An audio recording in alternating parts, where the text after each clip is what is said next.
Yesterday we studied that in the beginning, the premillennialism started. Premillennialism. Then after Augustine, what millennialism? Millennialism, right? So you just write down again. Amiel prevailed. So the premill was totally disappeared. Why? Because of the Roman Catholic.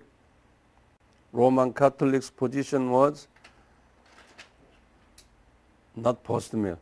In the beginning, it was amill. Okay, amill. But amill has what perspectives? Negative, pessimistic perspectives. However, as here around 1800, which is what century? 19th century. This is 19th century. Between 1800 to 1009, it's called 19th century. Industrial Revolution came out, and Enlightenment peoples now got enlightened, and science. So the European people at the time had very optimistic about the future. So amongst many amill theologians had to change their view. Society will be better and better. Eventually we will build the paradise. So many amill theologians gave up their eschatology, pessimistic view to optimistic view. So they called it post-millennialism, which means Jesus will come after we build human paradise. So at the end of their millennium, Jesus will come. So that's called the post-millennialism. I hope you understand this. But not all amill theologians joined the post-mill. Mostly those liberal theologians joined the post-mill. Most of the WCC, World Council of Churches, World Council of Churches, WCC, member denominations, joined the post-mill. I say most of them, not all. Many evangelical people remained in amill, not transporting themselves to post-mill. At the same time, 19th century is the beginning of the modern Protestant missionary movement. So among those mission-oriented theologians and pastors and missionaries determined to take the pre-millennialism eschatological position. Pre-millennialism used to be taken by the early Christian fathers. So all this 19th century was the kind of a turning point here. Now, as the 20th century enters, which is 1900 and 2000, that's the 20th century. World War I, the first World War occurred here between 1914 to 1917. And the whole Europe became in dark. And those so-called paradise-hoping theologians who followed the Post Millenium were slowly changing their position after the World War I. That society is now going back to darkness. So they say we have to take the pessimistic position rather than optimistic. So many post-millennials changed their mind back to amiel. And some of them, they changed to premill. Then later, in 1939 to 45, World War II broke out. Then after the World War II, many changes took place. More post-mill people went back to amill, and some of them to premill. Today, still there are many post-mill people amongst the liberal theologians. And after the World War II, surprisingly, in 1948, Israel was independent, nation of Israel, the rebirth of Israel. No one had expected, because the nation Israel was destroyed in when? AD 70. Because those Christians, all these three Christians, pre-mill, amill, post-mills, they had a very negative view on Israel. They had a very negative view on Israel, especially those amill and post-mills. They were anti-Semitism. That means anti-Israelism. Anti-Israelism called anti-Semitism. It accents Israel. This is a terminology that you have to memorize this. The anti-Jews called anti-Semitism. Those first century Christians and second, third, and later Roman Catholics had very strong anti-Semitism. Especially the Roman Catholics is typically held strong anti-Semitism. In AD 70 here, this is the turning point in AD 70. Starting AD 70, Jews here, they all scattered around Turkey, Greece, Italy, and whole Europe, even Northern Africa. Not only here, the Middle East. Jews all scattered around this Europe, Italy, Greece, Turkey, Northern Africa, the Middle East. And these people, wherever they settled, they established their own Jewish community, Jewish town. We call it ghetto, Jewish ghetto, Jewish own town.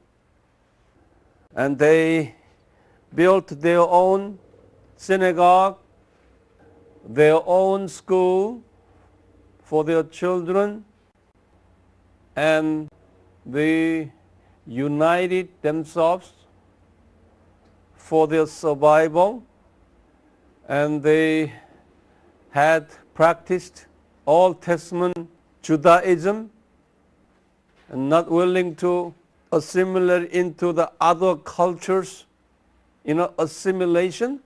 Assimilate, united, or the mixed with other cultures. So they were very independent and isolated group. Not only that, they were very proud group, believing that they are God's chosen people. Although they lived in foreign countries, they looked down other races, not mingled with other races, not even have a mixed marriage with other races. And also they were very strong, business-minded people. They controlled finances and economy of those countries that they settled. So most of top business people who possessed money were Jews. And they did not want to share the money with other races. They kept it for themselves. Not only that, their children's education levels were very high, and they were very brilliant, top quality students. And many medical doctors, lawyers, scientists, professors, and industrial technicians, those top social workers were out of Jewish people in those respective countries. So here Europeans, Italians, Greeks, Northern Africans, Middle Easterners did not like Jewish people. So starting here in AD 70, all the way even today, these people do not like Jews. Even they hate Jews, especially the Middle Easterners after Islam religion, which is AD 610. Those Muslims hated Jews.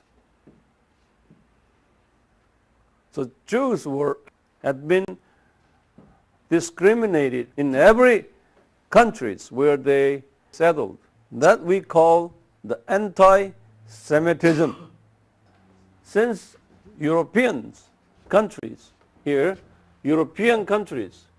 were under the Roman Empire and a Roman Catholic Church, Roman Catholic could not support Jewish people because their church members, European people who hated Jews.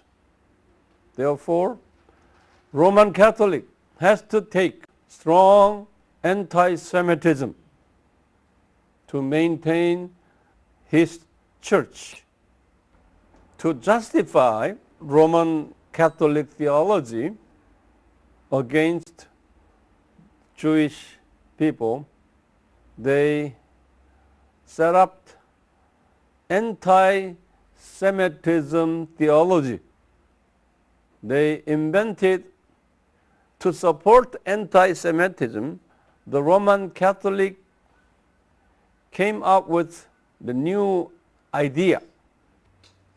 Their idea was this: Jews were chosen by God in the Old Testament.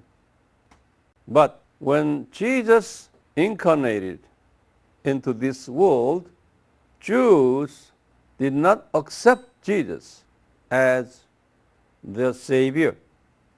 They denied and later killed the Savior because of the ungodly behavior. God was very upset and cursed Jewish people. So upon the crucifixion of Jesus, God changed his mind from the chosen people to the cursed people. So now we Christians should act against Jewish people. So Jews are enemies of Christians because they killed our Savior. To support that argument, God destroyed the nation and the Temple of Jerusalem in AD 70. This anti-Semitism doctrine had been very popular throughout the world by Roman Catholics, even after the Reformation. Lutherans, Anglicans, Presbyterians, Methodists, Baptist denominations held the same position as Roman Catholic on the Judaism. Now, the Jews could not receive any welcome by those Christian countries. And also, in addition to that, they had been discriminated by the Muslims. As a result, Jews could not find any place for their happy settlement. Wherever they go, they had been rejected. Anyway, the Bible prophesies these rejections of Jews in many references. It was God's plan. This anti-Semitism contributed the reduction of Jewish population. Many country dictators had killed Jews whenever possible. So it was not that easy to survive, especially during the World War II. German Chancellor, what's his name? Adolf Hitler. Adolf Hitler, who was a Christian, Lutheran Church member, because Lutheran Church is the Germany's national religion. You know, Martin Luther was German. So since 1517, Lutheran denomination became the national religion of Germany. Hitler, being a German, naturally had the Lutheran tradition. Because of the anti-Semitic mentality and education, it was very natural to Hitler to kill Jews, because in those days Jews were in control of money and business and political power and educational power in every aspect. And those Europeans felt insecure because of the Jewish power.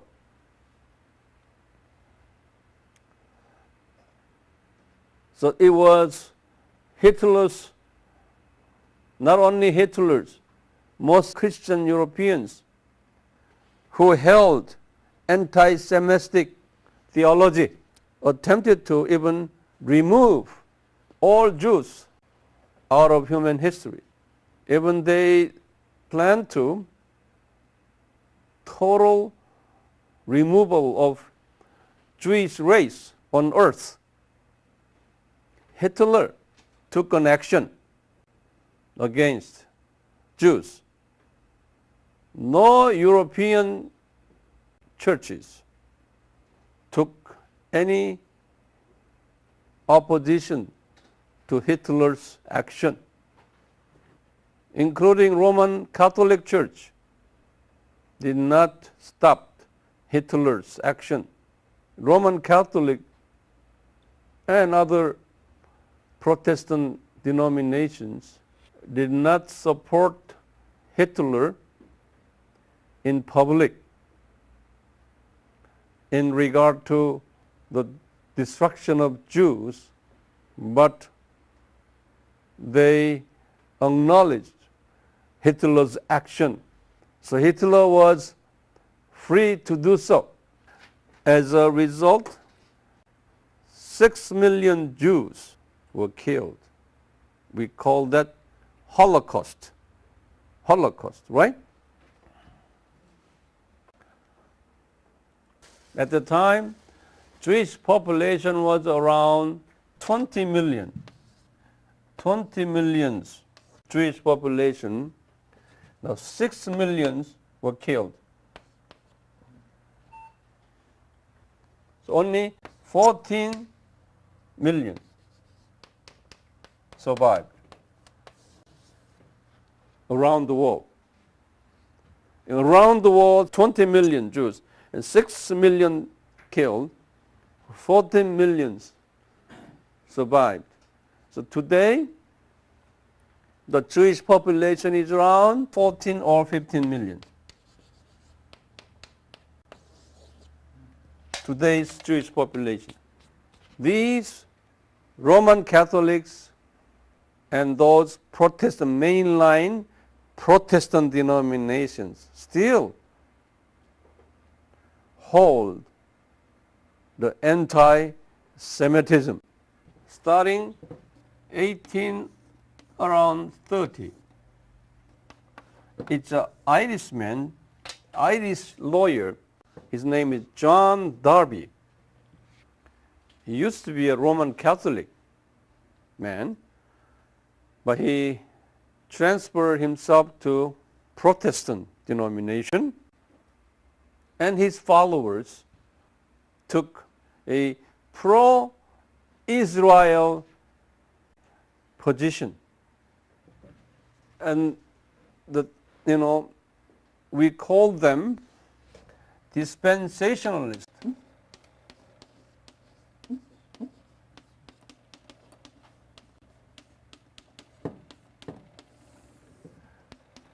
Dispensationalist.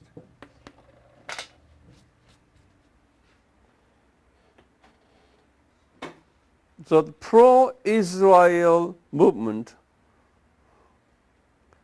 had started slowly amongst the Christians, that Jews are not cursed, but specially chosen for God. And John Darby was pre-millennialist.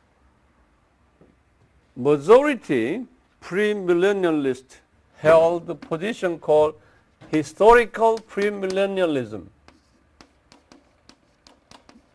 I will talk about later. Historical premillennialism.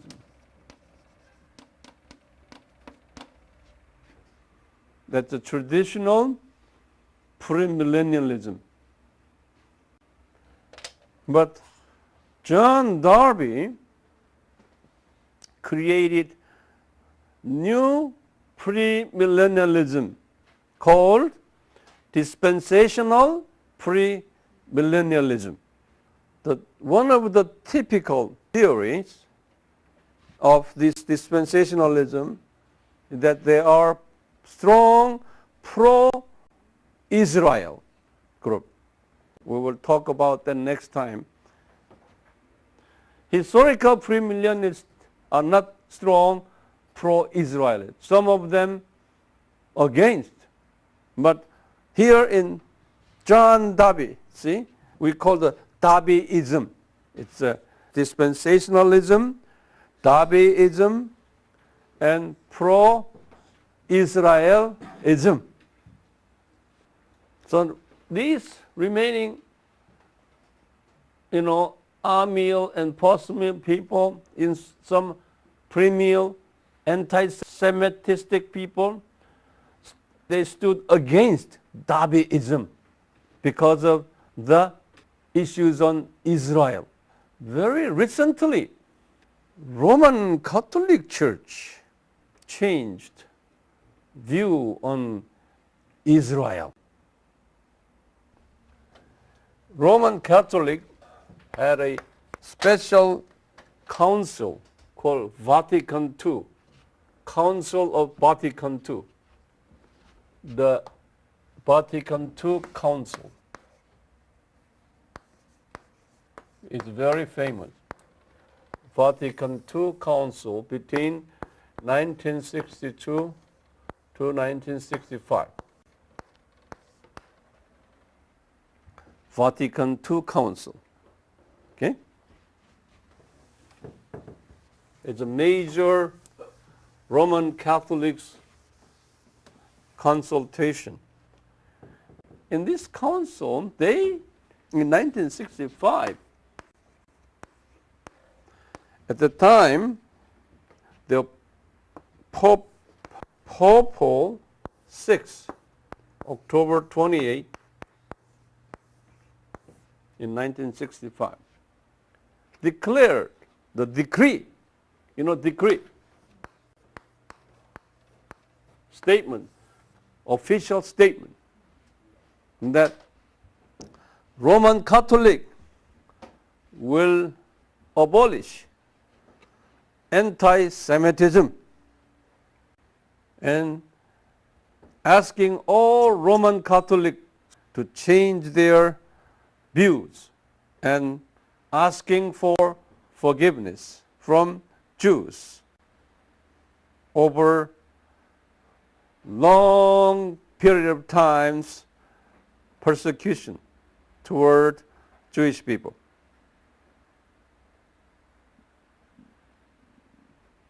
And he said, those Jews who killed Jesus, they were wrong, but it's not their descendants' fault. Only those who killed Jesus, they deserve to receive condemnation. But their descendants should not be treated the same as those killers. And after that, his successor, famous, the gentleman is Pope John Paul, right? Pope John Paul II, the famous man. This man, in year 2000, and March 19 through 28, he visited Israel and Jerusalem. He visited Israel and Jerusalem and many holy sites. It is the first time the Roman Pope visited Israel. It's a historical event.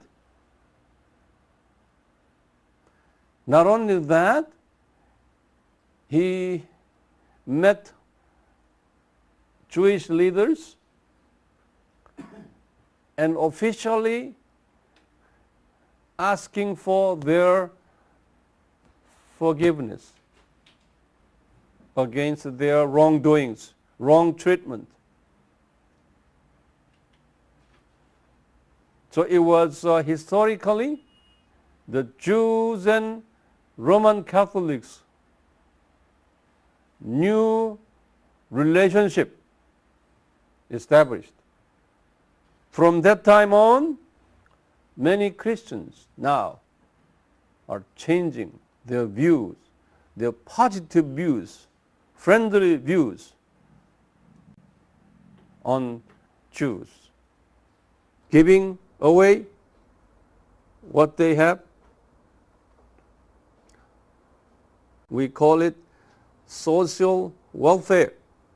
They're good in social welfare and social services. And they said, those who are doing this kind of things, they are true Christians. During the early times, from 1st century all the way to 19th century, these 217, chapter 217, hasn't been a good attention to the Christian communities. But as liberal theology came into being in 20th century, this book of James became very popular among those liberal people. Still, that 217 is the very much the disputed reference amongst Christian theologians.